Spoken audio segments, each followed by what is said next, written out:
At 6:23 hours on December 23, 1944, Staff Sergeant David Keller crouched in a frozen foxhole 400 yards west of Bastogne, Belgium, gripping a weapon his commanding officer had called a death trap 2 weeks earlier.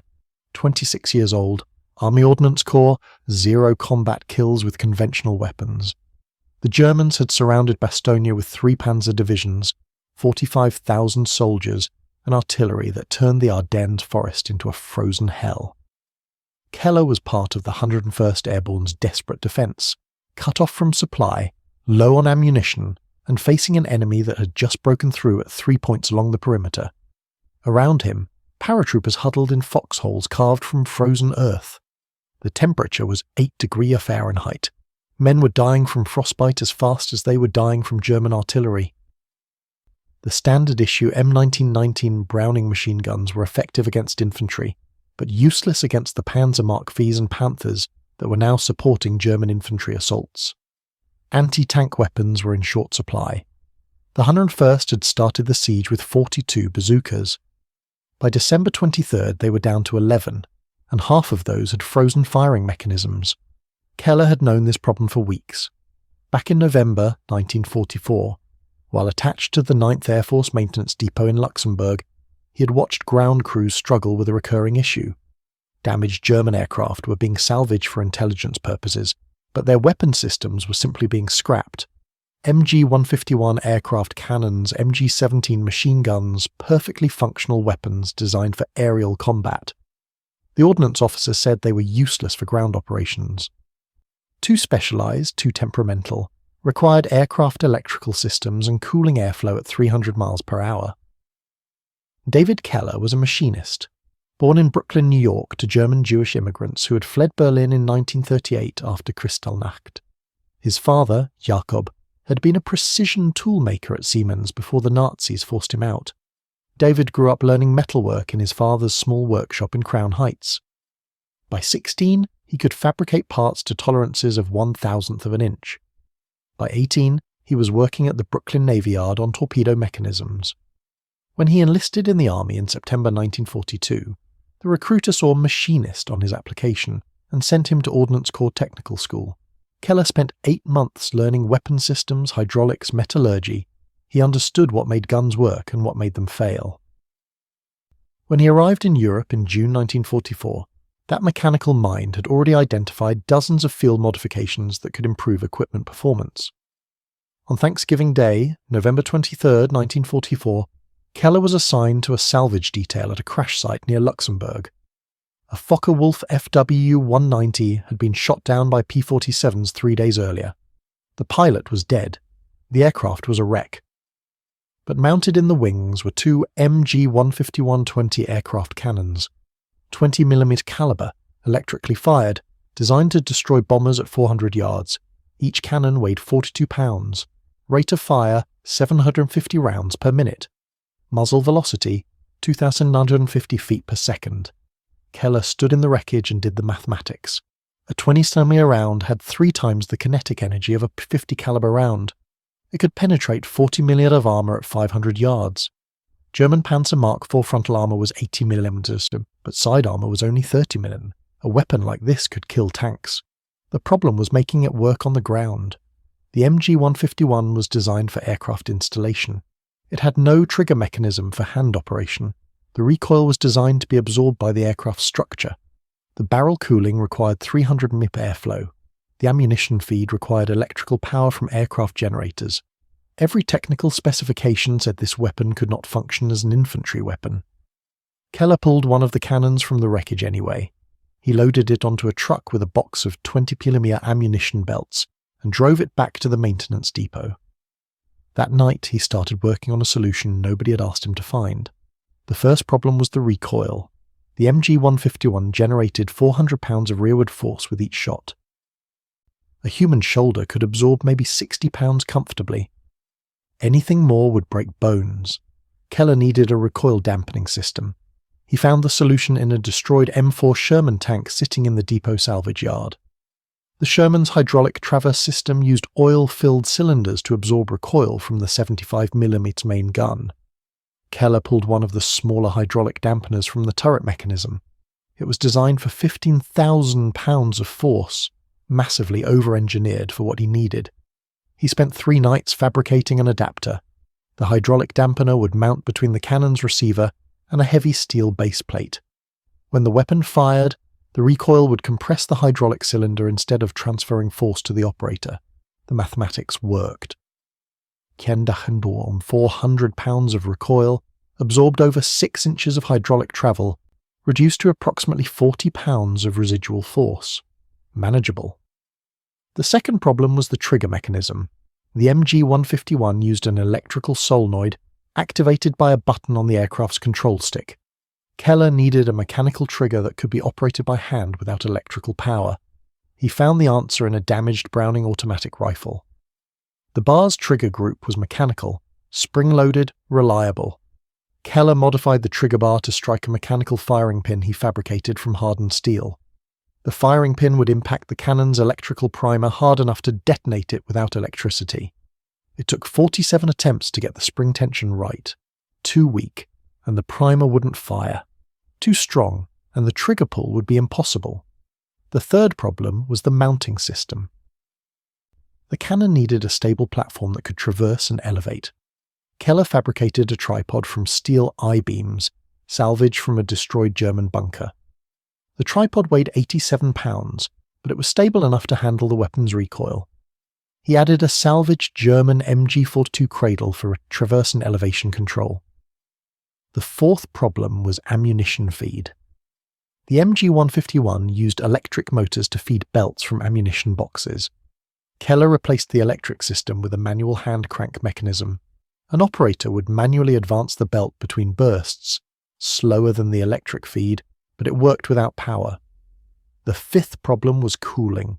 Aircraft cannons relied on ram air cooling at high speeds. On the ground there was no airflow. The barrel would overheat after 40-50 rounds and warp or even melt. Keller couldn't solve this problem mechanically, but he noted something about the Ardennes in December. It was freezing. Snow was everywhere. What if he used the cold itself as a cooling system?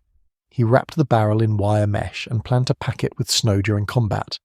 The snow would melt from barrel heat, the water would drain away, and the thermal transfer would keep the barrel temperature manageable. It was crude, but it might work for a few magazines worth of fire. By December 10th, Keller had assembled the complete weapon system. The MG-151 cannon mounted on its hydraulic recoil dampener, attached to the heavy tripod, with manual trigger mechanism and hand crank ammunition feed. The complete system weighed 156 pounds. Not portable in the traditional sense, but it could be broken down into 3 pieces: cannon assembly, hydraulic dampener, and tripod. 3 men could move it. He test-fired it on December 11th at a remote range near the depot. The first shot worked. The hydraulic dampener absorbed most of the recoil. The tripod held steady. The 20mm round punched through a steel plate at 300 yards like it was cardboard. Keller fired 12 more rounds. The weapon functioned perfectly. The manual feed was slower than electric, requiring 2 to 3 seconds between bursts to hand crank the next round into position, but it worked. The ordnance officer who observed the test was Captain Richard Morrison, a West Point graduate who had spent 3 years teaching artillery at Fort Sill before the war. Morrison watched Keller's improvised weapon demolish 3 test targets, then said 5 words that would define the next 2 weeks. "This is not regulation equipment." Keller explained the tactical advantage. The 20mm cannon could destroy light armour. It could penetrate concrete bunkers. It had triple the range of a 150 caliber machine gun. It could change how infantry engaged fortified positions. Morrison's response was blunt. "Sergeant, the Army has tested and approved specific weapon systems for specific purposes. Your contraption is not on that list. It uses enemy ammunition we don't stock. It requires 3-man crews we don't have. And if it fails in combat and gets someone killed, I will personally court-martial you for unauthorized modification of captured equipment." Keller started to argue, but Morrison cut him off. "I'm not saying it doesn't work. I'm saying it's not approved. Store it." Forget about it. Use approved weapons. David Keller did not forget about it. On December 16, 1944, Germany launched Operation Wacht am Rhein. 200,000 German soldiers, 600 tanks, 1,900 artillery pieces, The objective was to split Allied forces by driving through the Ardennes to Antwerp, cutting off British and American armies from their supply ports. The attack caught Allied forces completely by surprise. By December 18th, German forces had surrounded the critical road junction at Bastogne. The 101st Airborne Division, along with elements of the 10th Armoured Division, were ordered to hold the town at all costs. They were surrounded on December 20th. Supply lines cut, no reinforcements, the Germans demanded surrender. Brigadier General Anthony McAuliffe responded with one word: nuts. On December 21st, Keller received emergency orders. All available ordnance personnel were to report to Bastogne to support the besieged garrison. Maintenance personnel, armourers, mechanics, anyone who could keep weapons functioning in sub-zero temperatures. Keller loaded his equipment onto a truck, tools, spare parts, welding equipment, and hidden under a tarp in the back, his improvised 20mm Ms cannon, broken down into its 3 components, along with 400 rounds of German 20mm ammunition he had liberated from the depot. He arrived in Bastogne on December the 22nd at 17:30 hours. The town was under constant artillery bombardment. German 80 Seelandmeter guns fired from the surrounding ridges every 50 and 20 minutes. The shells came in with a shrieking sound that made men press themselves into frozen earth and pray. Keller reported to the 101st's Ordnance Collection Point in a half-destroyed warehouse. Master Sergeant named Frank Kozlowski assigned him to a maintenance team supporting the western perimeter. "We've got frozen weapons, broken firing pins, and not enough ammunition," Kozlowski said. "Your job is to keep what we have working. Don't ask for supplies because we don't have any. Don't complain about conditions because everybody's miserable. And don't die stupidly because we need every warm body." Keller spent the first night in Bastogne repairing frozen M1 Garands. The sub-zero temperatures had caused lubricants to congeal. Rifle bolts wouldn't cycle. Machine guns jammed after 3 rounds. He stripped each weapon, cleaned out the frozen oil, and reassembled them dry. No lubricant at all. The weapons would wear faster, but they would function. Between repair jobs, he assessed the defensive situation. The 101st had established a perimeter around Bastogne with foxholes and fighting positions every 50-75 yards, but the line was thin, too few men covering too much ground, and the Germans were probing constantly, testing for weak points. The western perimeter, where Keller was assigned, was particularly vulnerable. The terrain was flat, open farmland that offered little cover. German positions on the ridgeline had clear observation of every American movement, and intelligence reported that German armour was concentrating in that sector. Panzer Mark IVs, Panthers, supporting elements of the 2nd Panzer Division. On the morning of December 23rd, Keller met the 2 men who would operate his cannon with him. Private First Class James Murphy, 19 years old, Boston, former steelworker, and Private Michael Torres, 21 years old, Los Angeles, former auto mechanic. Both had been reassigned from the 10th Armoured Division after their M5 Stuart tank was destroyed on December 20th.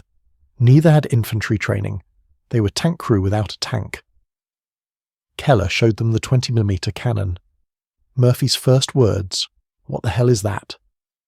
"An MG-151, Keller said. "German aircraft cannon modified for ground use."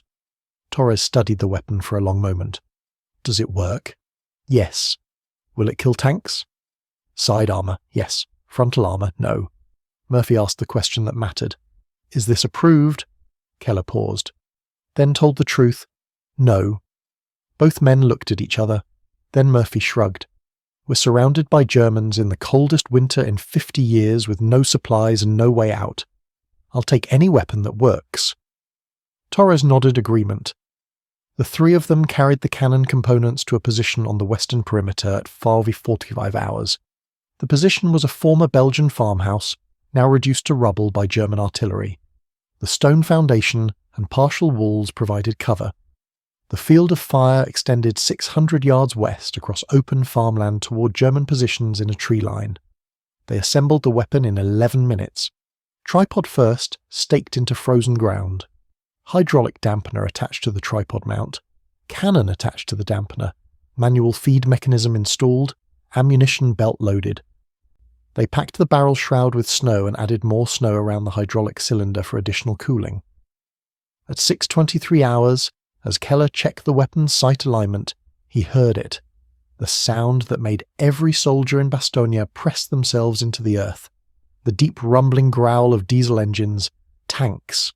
Through the morning fog that clung to the frozen fields, Keller saw movement. Dark shapes emerging from the tree line 700 yards away. Panzer marked four of them, advancing in line formation. Behind them, infantry, maybe 60 soldiers, spread out in squad formations. This was a coordinated assault. The tanks would suppress American positions with their main guns and machine guns. The infantry would follow and clear the foxholes. Standard German combined arms doctrine. The American positions had no anti-tank weapons in this sector.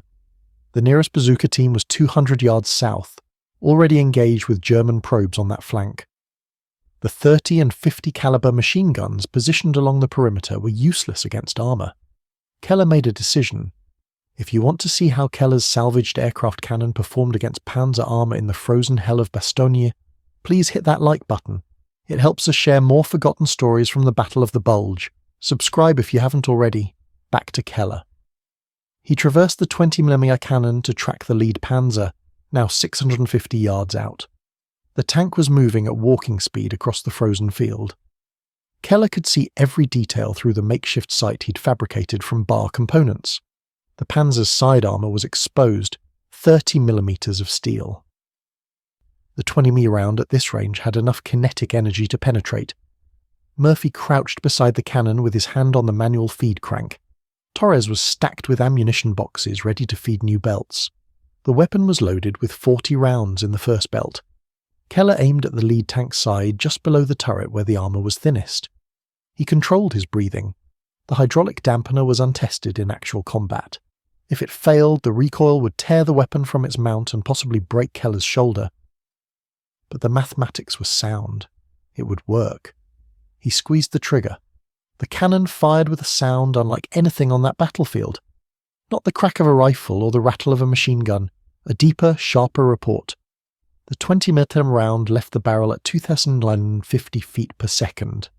At 650 yards, it struck the Panzer's side armour just below the turret ring. The round penetrated. Inside the tank, the 20mm projectile ricocheted through the crew compartment. It struck the loader, the gunner, and fragmented against the breech of the 75mm main gun. The tank's commander tried to traverse the turret, but his gunner was dead. The loader was screaming. The driver couldn't see what had hit them. The Panzer stopped moving. Smoke began pouring from the turret hatches. Keller had fired one round. One Panzer was mission killed. The other 3 tanks immediately began evasive maneuvers. The German tank commanders had heard the distinctive sound of a 20mm cannon. They knew that sound from aerial combat. But there were no Allied aircraft overhead. The fog was too thick. Where was the fire coming from? Keller fired again. The hydraulic dampener absorbed the recoil perfectly. The tripod held steady. The second round struck the second Panzer on its side armour, this time hitting the ammunition storage rack. The tank exploded. A fireball erupted from the turret. The turret itself lifted off the hull and tumbled sideways. Secondary explosions cooked off inside. The 4-man crew died instantly. The remaining 2 Panzers turned their hulls to present frontal armour. 80mm, too thick for 20mm penetration. But in turning they exposed their sides to Keller's position for just a few seconds. Keller fired a 3-round burst. Murphy cranked the manual feed between each shot. The mechanism worked smoothly. Round, crank, round, crank, round, crank. 3 seconds between shots. 2 rounds missed. The third struck the 3rd Panzer's track assembly. The track shattered. The tank slewed sideways and stopped, immobilized. The 4th Panzer fired its main gun blindly toward Keller's position. The 75mm shell missed by 40 yards and detonated in the rubble of the farmhouse, throwing frozen stone and dirt. Keller adjusted his aim and fired another burst. 5 rounds this time. The cannon's rate of fire, even with manual feed, was devastating. Murphy cranked frantically. Round, crank, round, crank, round, crank. 1 round struck the 4th Panzer's turret ring. The metal peeled open. Another round struck the engine deck. Smoke began pouring from the engine compartment. The 4th Panzer reversed, trying to retreat behind the disabled 3rd tank. but the crew panicked. The driver backed into a depression in the frozen field. The tank tilted, exposing its thin belly armor. Keller fired again. The 20mm round struck the underside, penetrated into the crew compartment. The Panzer stopped moving. In 90 seconds, Keller had destroyed or disabled all 4 Panzers. 4 German tanks, worth millions of Reichsmarks and irreplaceable in the Wehrmacht's collapsing logistics situation, were smoking wrecks in a Belgian field. But the German infantry was still advancing. 60 soldiers, now 400 yards from American positions. They had gone to ground when the tanks were hit, but they were moving again. Squads rushing forward while others provided covering fire. Standard infantry assault tactics. Keller traversed the cannon to engage the infantry. The 20-meter rounds were designed for aircraft. High explosive incendiary. Against human targets, the effect was catastrophic. He fired a long burst. 10 rounds. Murphy cranked as fast as his arms could move. The 20mm rounds impacted among the advancing Germans. Each round exploded on impact. Shrapnel from a single 20mm WWII round could incapacitate targets within a 15-foot radius. German soldiers fell. Some were killed instantly. Others were wounded, lying in the frozen field screaming. The rest went to ground, trying to find cover in terrain that offered none. Keller kept firing. Short bursts, 3 to 5 rounds per burst. He was conserving ammunition but maintaining pressure. Every time a German soldier tried to move, Keller put rounds near his position.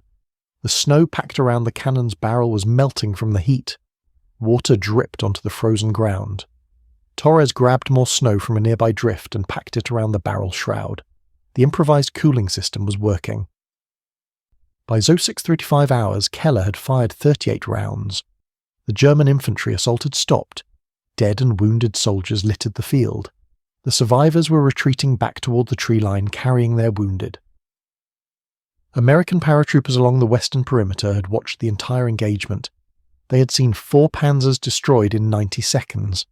Had seen German infantry torn apart by a weapon they had never encountered before. A lieutenant from Easy Company, 506th Parachute Infantry Regiment, ran to Keller's position. His name was Thomas Whitaker, 24 years old, a former Yale student who had jumped into Normandy on D-Day. "Sergeant, what the hell are you shooting?" Keller, still focused on the tree line, responded without looking away from his sight. MG-151, German aircraft cannon 20mm. Whitaker stared at the weapon. "Where did you get it?" "Built it." "You built a tank-killing gun from aircraft parts?" "Yes, sir." Whitaker looked at the burning Panzers, then back at Keller. "Can you do that again?" "If they attack again, yes, sir." Whitaker nodded slowly. "Stay on this position. I'm sending you 2 more men for security and ammunition resupply. If more armor comes, you kill it." "Yes, sir." But Keller knew the Germans would adapt. They had seen what his cannon could do. They would change tactics. The next attack would come from a different direction, or with infantry preceding the tanks to suppress his position, or with artillery to destroy his emplacement before armor moved forward. At 07:20 hours, German artillery began targeting the western perimeter. 80 Pulnetter's guns firing from the ridgeline. The shells came in with that distinctive shrieking sound. Keller, Murphy and Torres pressed themselves into the rubble as explosions walked across their position. Frozen earth and stone fragments rained down. The barrage lasted 8 minutes. When it stopped, Keller checked the cannon. A piece of shrapnel had struck the hydraulic dampener, but the cylinder was intact. The weapon was still functional. At 7:45, Keller heard engines again, more armor, but this time the sound was different. Heavier, deeper, Panthers. Through the morning fog he saw them. 3 Panther tanks, 45 tons each, mounting 75 mm Kaukasis 42 guns. The Panther's frontal armor was 100mm, impenetrable to 20mm fire. Side armor was 45mm, marginally vulnerable at close range. But these Panthers were not advancing directly toward Keller's position. They were moving at an angle, approaching from the northwest. The German tank commanders had learned from the first assault. They were keeping their frontal armor toward Keller while advancing on a different sector of the perimeter. Behind the Panthers came infantry, maybe 80 soldiers this time, more than the first wave. Keller calculated angles and distances. If the Panthers continued on their current course, they would reach American positions 150 yards north of his location. The foxholes there were manned by paratroopers with only small arms. They had no chance against Panthers, but if Keller engaged the Panthers from his position, he would be firing at oblique angles. The side armour would be presented at 30-40 degrees. The effective thickness would be increased. Penetration would be uncertain. He made the decision anyway. Keller traversed the cannon to track the lead Panther. Range, 520 yards. Angle, 35 degrees. He aimed at the junction between the hull and turret, the thinnest section of side armour. He fired a 5-round burst. Murphy cranked frantically. The snow around the barrel was melting faster now. Torres packed more snow, but the barrel was heating up despite the cold. 3 rounds missed. One struck the Panther's track, damaging but not breaking it. The 5th round struck the side armour at an angle and ricocheted off. The Panther's turret traversed toward Keller's position. The 75mm gun elevated. Keller knew what was coming. He had maybe 3 seconds. He fired again, 8 rounds. Full sustained burst. Murphy's arms were burning from cranking the manual feed, but he kept cranking. 2 rounds struck the Panther's turret side.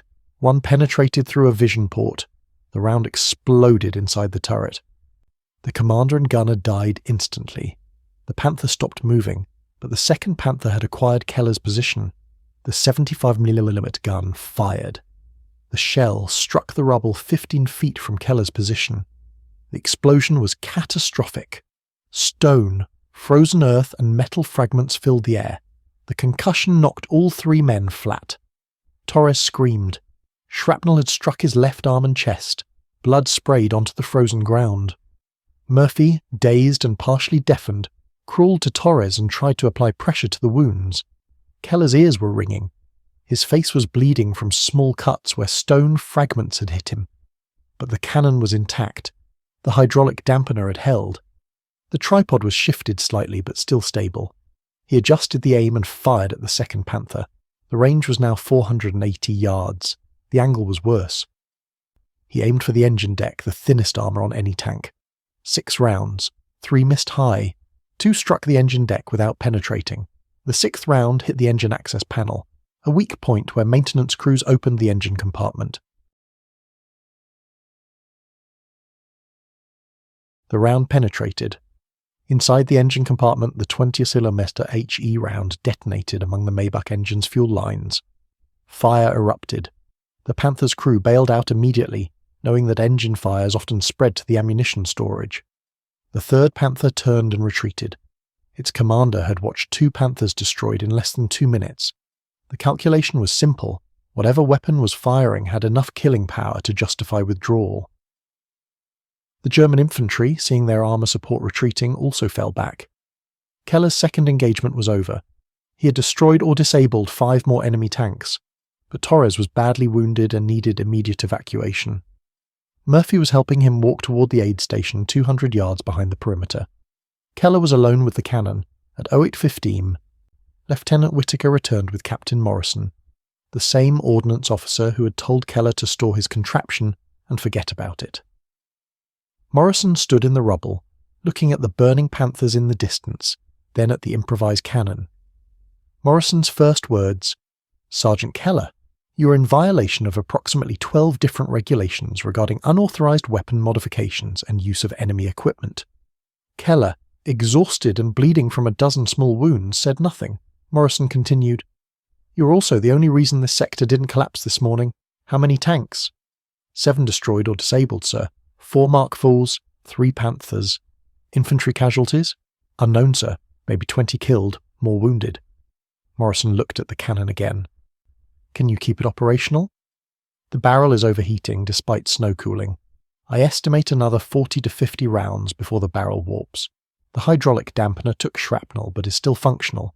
The manual feed is reliable. If I can get more snow and more ammunition, yes sir, Morrison nodded slowly. Division commander wants to know what weapon destroyed 7 Panzers this morning. I'm going to tell him we field-tested a new anti-tank system. Experimental. Classified. That gives us cover for your unauthorized modifications. Keller understood what Morrison was doing. He was protecting Keller from a court-martial while also claiming credit for the weapon's effectiveness. Yes, sir. I'm assigning you 2 more men. One is an ordnance specialist who can help with maintenance. The other is a medic because you're bleeding. I'm fine, sir. You're bleeding from your face, your hands, and probably places you haven't checked yet. Get patched up, then get back on that gun. The Germans will attack again. Morrison was right. At 10:35 hours, German artillery began another preparatory barrage.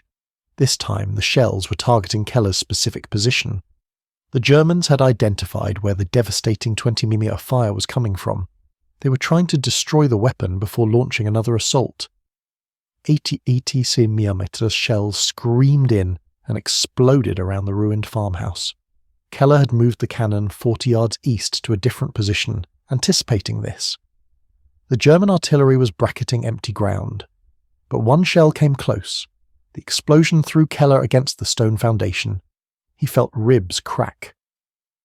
Pain shot through his chest. He couldn't breathe properly for 30 seconds. When his vision cleared, he saw the cannon lying on its side.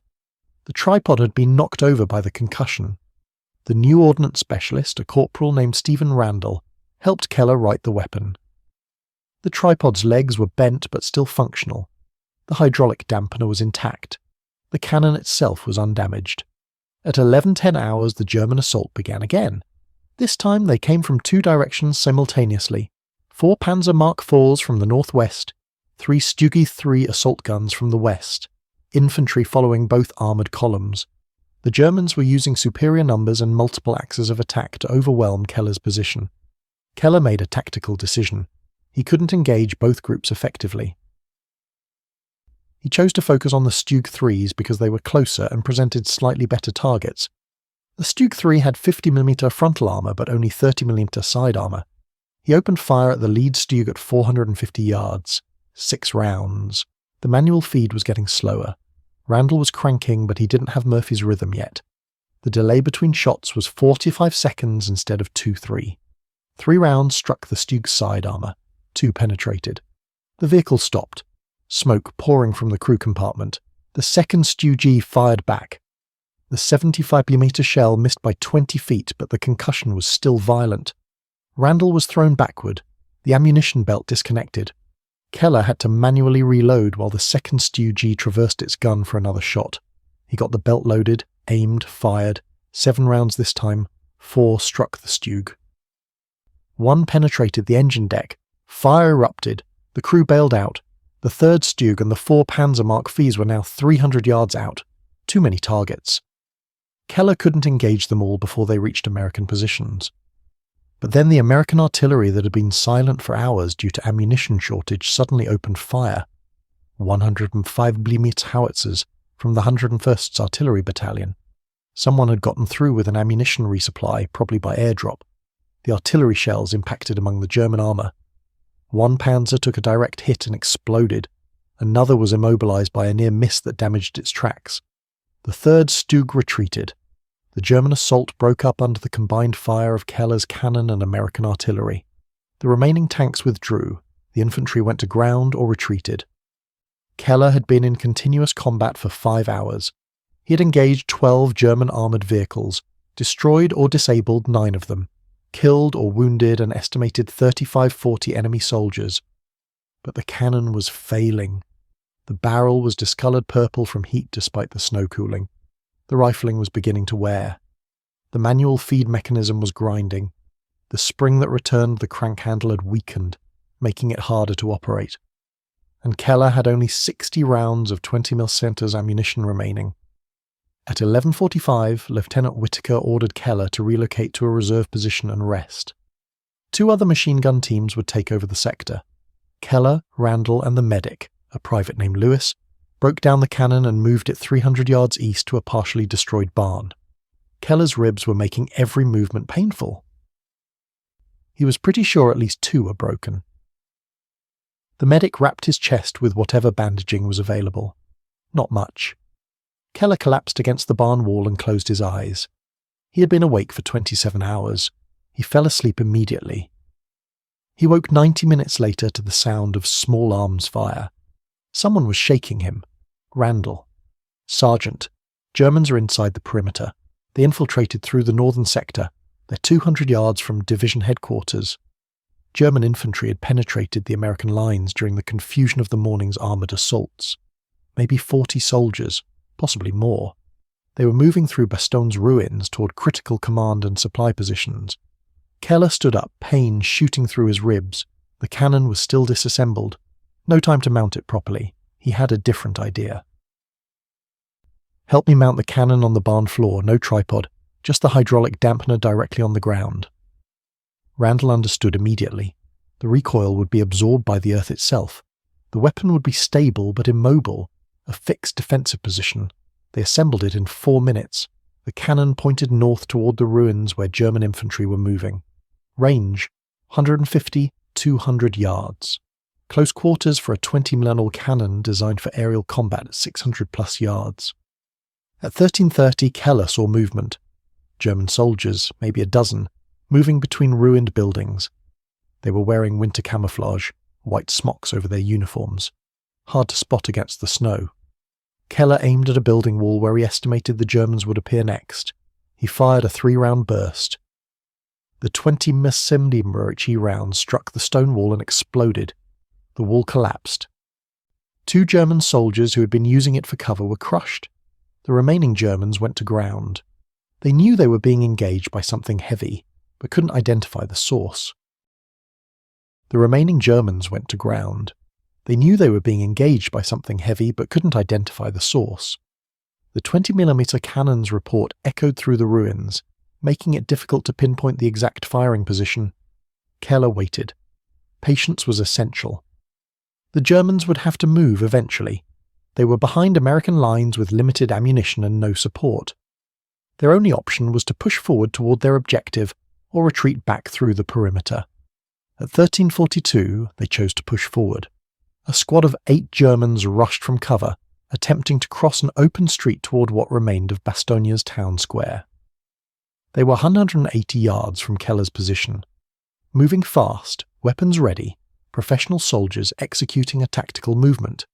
Keller led the target by 3 feet and fired. 5-round burst.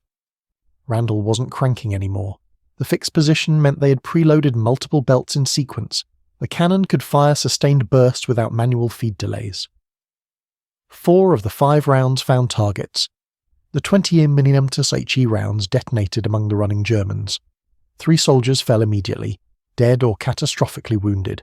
2 others were knocked down by concussion and shrapnel. The remaining 3 dove for cover behind a destroyed truck. Keller adjusted his aim and fired into the truck. 6 rounds. The thin metal of the truck's body offered no protection against 20mm penetration. The rounds went through the vehicle and killed the men hiding behind it. More German soldiers appeared, responding to the sounds of their comrades dying. Maybe 15 to 20 additional soldiers, converging on the area. They were trying to suppress whatever weapon was devastating their assault force. German rifle fire began impacting around Keller's position. Mauser rounds, precise, disciplined fire. These were not inexperienced soldiers. Probably Fallschirmjäger, German paratroopers, elite troops. A German machine gunner set up an MG-42 in a 3rd-story window 200 yards away. Keller saw the muzzle flash as the weapon opened fire. The distinctive sound of the MG-42, 200 rounds per minute, earned it the nickname Hitler's buzzsaw. Rounds impacted the barn walls around Keller. Stone chips and wood splinters filled the air. Keller traversed the cannon upward, aimed at the window, fired. 3 rounds. The first missed high. The second struck the window frame. The third went through the window and detonated inside the room. The MG-42 went silent. But now the Germans knew exactly where Keller was firing from. A German squad began flanking maneuvers, moving through the ruins to get a firing position on the barn's eastern side. Keller couldn't traverse the cannon far enough to engage them. The weapon was fixed in position, pointing north. Targets to the east were outside its arc of fire. Randall grabbed an M1 Garand and moved to cover the barn's eastern approach. Lewis, the medic, did the same. 2 men with rifles against a German squad. Poor odds. Keller kept the cannon focused on the primary German force to the north. He could hear rifle fire from the barn's eastern side. Randall and Lewis engaging the flanking squad. The sound was intense. Close range. Rapid fire. At 13:55, Keller saw a German officer attempting to organize the scattered soldiers into a coordinated assault. The officer was standing partially exposed, pointing, shouting orders. Leadership in action. Keller respected it even as he aimed at the man. He fired. Single shot. The 20mm round struck the German officer in the torso. At that range, the 20mm HE round essentially vaporized human tissue. The officer disappeared in a red mist. The German soldiers who had been rallying around him scattered. No officer, no coordination. The assault broke apart into individual soldiers trying to survive, but on the eastern side, Randall was hit. Keller heard him cry out. Lewis was now alone covering that approach. The German flanking squad was getting closer. Keller made a decision. He grabbed his personal weapon, an M1 carbine, and moved to the eastern side of the barn. His broken ribs made every movement agony. He could barely breathe without sharp pain. He reached the eastern wall and saw the situation. Randall was down, hit in the leg, bleeding heavily. Lewis was behind partial cover, firing at Germans who were now only 50 yards away. 4 of them, advancing by fire and maneuver. Keller aimed and fired. The M1 carbine was not a powerful weapon. 30 caliber, effective to maybe 200 yards, but at 50 yards it was adequate. He put 3 rounds into the lead German soldier. The man fell. The other 3 Germans went to ground. They were firing back. Rounds impacted the barn wall near Keller's position.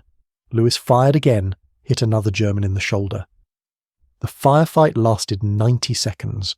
Close range, desperate, both sides trying to gain advantage through volume of fire and better positioning. Keller's carbine magazine ran empty. He reloaded, his hands shaking from adrenaline and exhaustion. One of the German soldiers threw a potato masher grenade. It landed 10 feet from Keller's position. He saw it, saw the smoke from the fuse, had maybe 2 seconds. He dove backward into the barn. The grenade detonated. Shrapnel tore through the wooden wall. Lewis took fragments in his back and legs. He went down screaming. Keller's ears were ringing again. His vision was blurred. He tried to stand, but his legs wouldn't cooperate. Shock, maybe. Blood loss from wounds he hadn't realized he had. The 2 remaining German soldiers rushed the barn, thinking the grenade had neutralized the defenders. They were wrong. Keller, lying on the barn floor, aimed his carbine and fired from prone position. 6 rounds, rapid fire, hit the first German twice in the chest. The man fell. The second German fired back. The Mauser round struck the ground 6 inches from Keller's head, throwing frozen dirt into his face. Keller fired his last 4 rounds. 2 missed. 2 hit the German in the abdomen. The man fell backward, mortally wounded. Silence. Keller lay on the frozen barn floor, breathing hard, pain shooting through every part of his body. Randall was wounded but alive, applying a tourniquet to his own leg. Lewis was unconscious, bleeding from multiple shrapnel wounds. And from the north, Keller could hear American voices, paratroopers from the 506th, clearing the remaining German infiltrators. The penetration had been contained. At 14:20 hours, Lieutenant Whitaker arrived at the barn with a squad of paratroopers. He found Keller barely conscious, 2 wounded men, and a 20mm aircraft cannon that had killed an estimated 15 to 20 German soldiers in close combat within Bastogne's ruins. Whitaker knelt beside Keller. "Medic is coming. You're getting evacuated." Keller tried to argue but couldn't form words. The exhaustion, blood loss and broken ribs had finally overwhelmed him. He woke in a medical aid station 4 hours later. A doctor was examining his wounds. Broken ribs, lacerations, shrapnel wounds in his left shoulder and right thigh that he hadn't even noticed during the fighting. Signs of severe exhaustion and mild hypothermia. "You should be dead," the doctor said matter-of-factly. "You've been fighting with broken ribs, you've lost about 2 pints of blood, and your core temperature is 94 degrees. I'm recommending immediate evacuation to a rear area hospital." "What about my gun?" The doctor looked confused. "Your what?" "The 20mm cannon. That's not my concern, Sergeant. My concern is keeping you alive." But Keller's cannon had become someone else's concern. By the evening of December 23rd, word of the improvised weapon had reached Major General Maxwell Taylor, commanding general of the 101st Airborne. Taylor wanted to see it personally. At 16:30 hours, While Keller was unconscious in the aid station, Taylor stood in the ruined barn looking at the MG-151 cannon mounted on its hydraulic dampener. Captain Morrison was explaining the weapon's origin and performance. Sergeant Keller salvaged the cannon from a crashed German aircraft in November, modified it for ground use without authorization. Fired approximately 180 rounds today. Destroyed or disabled 9 armored vehicles, 7 tanks, 2 assault guns, estimated 40 to 50 enemy infantry casualties. The weapon is currently non-functional due to barrel degradation from overheating. Taylor studied the cannon for a long moment. This is German equipment. Yes, sir. MG-115-20. Standard armament for FS-90 and Bf-109 fighters. And one sergeant, acting without orders, built an anti-tank weapon from salvaged aircraft parts. Yes, sir. Taylor looked at Morrison. Captain, in your professional opinion, did this weapon make a tactical difference in holding the western perimeter today? Morrison didn't hesitate. Yes, sir. Without it, German armour would have penetrated our lines. We had no other anti-tank weapons in that sector. Taylor nodded. Then I want you to do 2 things. First, find me every MG-151 cannon in every salvage depot in Europe. Second, find me every mechanic and machinist who can replicate what Sergeant Keller built. If one improvised weapon can stop 9 tanks, I want 20 of them. Sir, the weapon has significant limitations. Barrel life, ammunition supply, cooling issues. I don't care about limitations, Captain. I care about results. We're surrounded by Germans with limited ammunition and no resupply. That sergeant turned enemy salvage into the most effective anti-tank weapon we have. Make more of them. Yes, sir. But Taylor's order would take weeks to implement. Keller's improvised cannon was unique. Replicating it required skilled machinists, salvage parts, and time the 101st didn't have in December 1944. On December 24th, Keller woke to the sound of aircraft engines, not German, American, C-47 transport planes, flying through German anti-aircraft fire to drop supplies to the besieged garrison. The weather had cleared just enough for the supply mission. Parachutes filled the sky. Ammunition, medical supplies, food. The 101st would survive another day. Keller tried to get out of his cot. A nurse pushed him back down. You're not going anywhere, Sergeant. You're being evacuated on the next medical flight. I need to get back to my weapon. Your weapon is being examined by half the ordnance officers in the division. You're done fighting. Doctor's orders. But that night, December 24th, German forces launched one more major assault on Bastogne. This time from the southern perimeter. Panzer Lehr Division, reinforced with Tiger tanks. The heaviest armour Germany still had operational in the west. The assault began at 20:30 hours. 3 Tiger tanks, 8 Panzer Mark Vs supporting infantry. The southern perimeter was held by elements of the 10th Armoured Division and the 327th Glider Infantry. They had bazookas and one 57mm anti-tank gun. Against Tiger tanks with 100mm frontal armour, these weapons were inadequate. By 2100 hours, the German armour had penetrated 150 yards into American positions. Foxholes were being overrun. Wounded men were being evacuated under fire. The line was breaking. Word reached the aid station at 21:10. Keller heard the reports. He heard the desperation in the voices of runners coming and going. The southern perimeter was collapsing. He got out of his cot. The nurse tried to stop him. He pushed past her. His ribs screamed with pain. He didn't care. He found Captain Morrison in the command post. Sir, where's my cannon? Morrison looked up from a tactical map. Sergeant, you're supposed to be in the aid station. Where is my weapon? Morrison hesitated, then pointed to a corner of the room. The MG-151 was there, partially disassembled.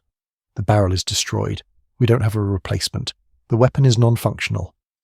Keller walked to the cannon. He examined the barrel. Morrison was right. The rifling was worn smooth. The barrel was warped from heat. This barrel was finished. But Keller remembered something. When he had salvaged the WWII, there had been 2 MG-151 cannons. He had taken one. The other had been left in the wreckage. Sir, I need a vehicle and 2 men. The original crash site where I got this cannon had a second weapon. Same model. If the wreck is still there, we can salvage the second barrel. That crash site is 15 miles northwest of here, behind German lines. Then we go around German lines. Morrison stared at him. You're wounded. You can barely stand. And you want to drive 15 miles through German-occupied territory in the middle of the night to salvage a gun barrel from a month-old crash site that might not even be there anymore. Yes, sir. Morrison should have said no, should have ordered Keller back to the aid station, should have told him the idea was insane. Instead, Morrison said, "Take Corporal Hendricks and Private Cole. There's a jeep in the motor pool. You have 4 hours. If you're not back by 0300, I'm reporting you as missing in action." Keller found Hendricks and Cole. Both were mechanics from the motor pool. They thought the mission was suicide, but they'd heard what Keller's cannon had done. If there was a chance to get it operational again, they'd take the risk. They left Bastogne at 2135 hours. The jeep's headlights were off. They navigated by moonlight reflecting off snow. The temperature was 6 degrees Fahrenheit. The wind cut through their uniforms like knives. They drove northwest, avoiding main roads. German forces controlled every major route. Keller navigated using memory and a salvaged German map. The crash site had been near a small village called Neuville, now occupied by German forces. They reached the area at 2240 hours. The WWII wreckage was still there, partially buried in snow. The Germans hadn't bothered salvaging it. Why would they? It was destroyed, useless. But the second MG-151 was intact. Frozen solid, but intact. Hendricks and Cole worked to remove it while Keller kept watch. The cannon was bolted to the wing structure. They had to use hacksaws and wrenches in sub-zero temperatures with numb fingers. It took 35 minutes. At 2318, they heard vehicle engines. German, coming from Neuville, maybe half a mile away. Headlights visible through the trees. "We need to go. Now," Keller said. They loaded the salvage cannon into the jeep. Hendricks drove. Cole manned the jeep's mounted .30 caliber machine gun. Keller sat in the back, holding the MG-151 barrel like it was made of gold. The German vehicle, a Kübelwagen with 4 soldiers, spotted them, shouting in German, "Rifle fire!" Rounds snapped past the jeep. Cole returned fire with a .30 cal. Short bursts. The Germans took cover. The jeep accelerated, tires spinning on ice before gaining traction. They raced south through the frozen night. More German vehicles joined the pursuit. At least 3, maybe 4. Headlights bouncing through the darkness behind them. Hendricks pushed the jeep to its limits. 45 miles per hour on icy roads meant for 20. The jeep slid around corners. Twice they nearly rolled. At 2341 they reached American lines. Sentries challenged them. Hendricks screamed the password. The sentries let them through and opened fire on the pursuing German vehicles. The Germans broke off and retreated. They reached the command post at 2347 hours. Keller, Hendricks, and Cole stumbled out of the jeep with the salvaged cannon barrel. Morrison was waiting. "The southern perimeter is holding by a thread. Can you get that gun operational? Give me 30 minutes. Keller, despite broken ribs and exhaustion, worked faster than he ever had. Removed the destroyed barrel, installed the salvaged barrel. It was frozen, but they heated it carefully with a blowtorch. Check the fit. Tight, but acceptable. Secure the mounting bolts. Test the feed mechanism. Reload. At 0019 hours on December 25th, Christmas morning, the MG-151 was operational again. They mounted it on a jeep. Not the tripod, not a fixed position. A mobile anti-tank weapon. Hendricks would drive. Cole would feed ammunition. Keller would fire. They drove to the southern perimeter at 027 hours. The situation was chaos. German tanks were 75 yards inside American positions. Tiger tanks, impervious to everything the defenders had. Keller's jeep raced forward through American positions. Paratroopers dove out of the way. Officers shouted questions. Nobody stopped them. At 0031 hours, Keller's jeep broke through the American lines and charged directly at a Tiger tank. The Tiger's commander saw them coming. A jeep racing toward 54 tons of armor. Insane. The Tiger's machine gun opened fire. Rounds tore through the jeep's hood. The engine was hit but kept running, pouring smoke and coolant. Hendricks drove the jeep to within 40 yards of the Tiger's side. That close, the Tiger's 80mm main gun couldn't depress far enough to hit them, but the side armor at 80mm was still thick. Keller aimed at the Tiger's engine deck. The thinnest armour 25 mm. He fired. The cannon, mounted loosely on the Jeep, had massive recoil. The entire Jeep rocked backward, but the hydraulic dampener worked even in this improvised mounting. 3 rounds struck the Tiger's engine deck. 2 penetrated. Fire erupted from the engine compartment. The Tiger stopped moving. Cole was frantically hand-cranking ammunition. Another belt. Keller traversed to engage a second Tiger 90 yards away. He fired. 6 rounds. 3 hit. 1 penetrated the turret side. The Tiger's crew bailed out. The third Tiger was reversing, trying to retreat. Its commander had seen 2 Tigers disabled in 30 seconds by something he couldn't identify in the darkness. Keller fired at the retreating Tiger. Long burst. Most rounds missed. 2 struck the rear armour, the thinnest section. 1 penetrated. The Tiger's engine died. The massive tank was immobilised. 3 Tiger tanks, the Wehrmacht's most feared weapon, disabled by a Jeep-mounted aircraft cannon operated by a sergeant with broken ribs who should have been in a hospital. The German infantry, seeing their armour support destroyed, fell back. The assault collapsed. By 100 hours on December 25th, the southern perimeter was stable. The German attack had been stopped.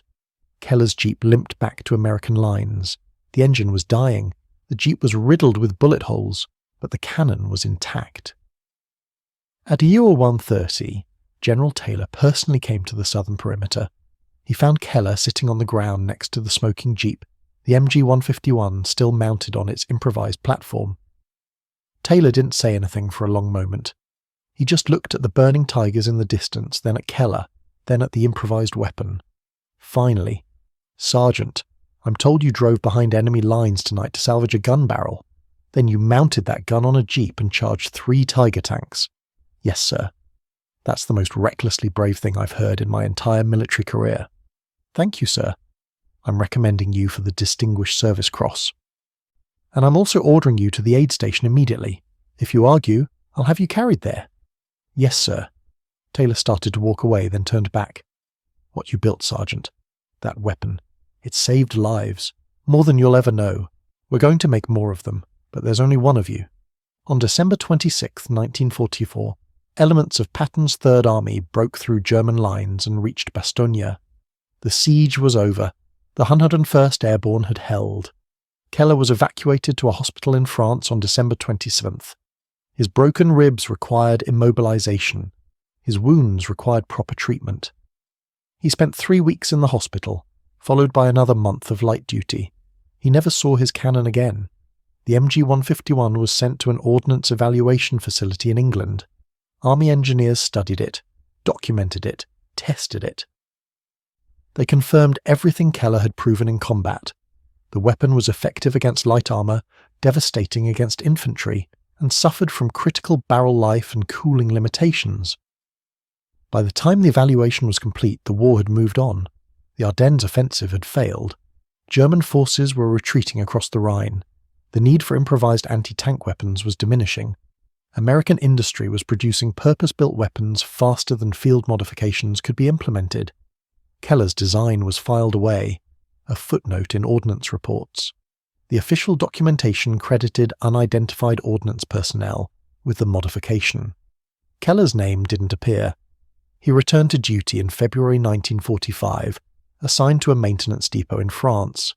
He spent the rest of the war repairing conventional weapons. No more improvisation, no more salvaged aircraft cannons. When Germany surrendered in May 1945, Keller was still in France. He requested discharge and was approved in July. He returned to Brooklyn in August 1945. He went back to work at the Brooklyn Navy Yard, back to torpedo mechanisms and precision machining. He married Sarah Goldstein in 1947.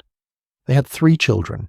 He worked at the Navy Yard for 38 years, retiring in 1983. He never talked about Bastogne. His family knew he had served. They knew he had been at the Battle of the Bulge. They didn't know about the cannon. They didn't know about the Tigers.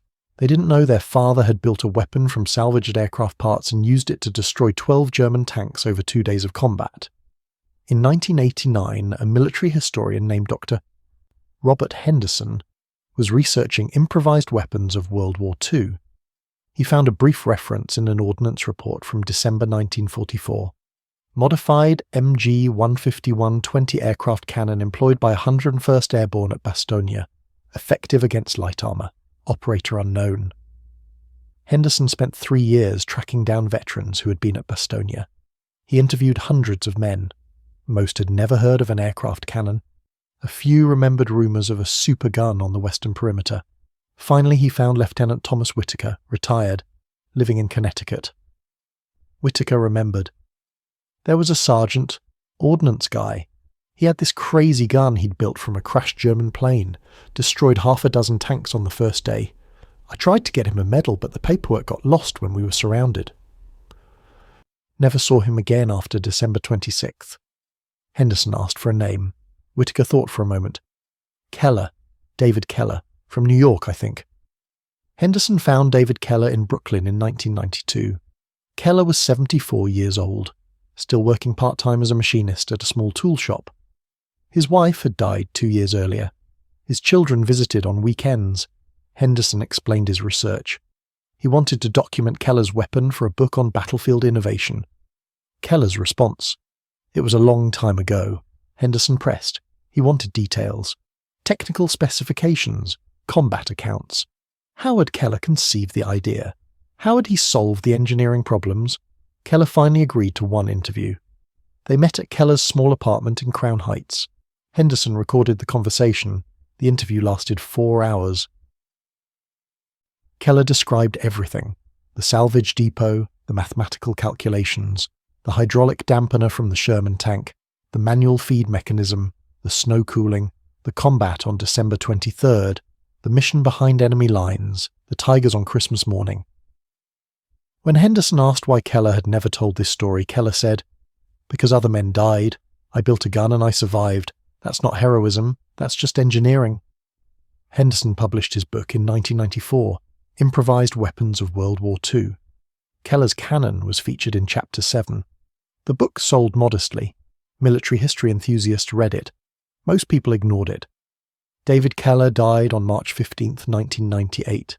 He was 80 years old, heart attack, sudden, at home. His funeral drew 40 people, family, friends, a few fellow machinists from the Navy Yard. Nobody from the military attended, nobody from the 101st Airborne. The Army had no record of his Distinguished Service Cross recommendation. The paperwork had been lost during the chaos of the Ardennes campaign. His obituary in the Brooklyn Daily Eagle mentioned his 38 years at the Navy Yard. It mentioned his 3 children. It mentioned his service in World War II. One sentence. He served with distinction during the Battle of the Bulge. No mention of 12 destroyed German tanks. No mention of an improvised 20mm cannon. No mention of Christmas morning 1944 when a wounded sergeant charged 3 Tigers with a weapon built from aircraft salvage. In 2003, Dr. Henderson donated his research materials to the National Archives. Keller's interview was included. 73 pages of transcript. Technical drawings Keller had sketched during the interview. Photographs of the original ordnance report. In 2011, a documentary filmmaker found Henderson's materials. She produced a short film about Keller's cannon, 22 minutes.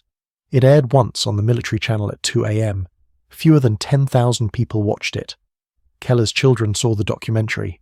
They called each other, shocked. Their father had never told them. Not once in 54 years had he mentioned building a tank-killing weapon from aircraft parts. His son, Michael, wrote a letter to the Army requesting that his father's Distinguished Service Cross recommendation be reviewed. The Army responded that without documentation from the original chain of command, posthumous awards were not possible. In 2018, the Smithsonian Institution acquired Henderson's research materials for their World War II collection. Keller's interview transcript is now available to researchers. It's been accessed 14 times. There are no surviving photographs of Keller's cannon, no physical evidence it ever existed. Just ordnance reports, interview transcripts, and the memories of a few elderly veterans who saw it in action. But the Tigers it destroyed were real. The German tanks burning on the frozen fields outside Bastogne were documented in German after-action reports. 3 Tigers and 9 other tanks were listed as destroyed by unknown American anti-tank weapon on December 23, 25, 1944. Unknown weapon, unknown operator. David Keller would have been satisfied with that. He didn't build the cannon for recognition. He built it because his training as a machinist had taught him to see problems and engineer solutions. He built it because American soldiers were dying and he had the skills to help them survive. That's the real story of improvised weapons in war. Not grand strategic decisions, not official programs, just skilled individuals who see what needs to be done and do it without waiting for permission.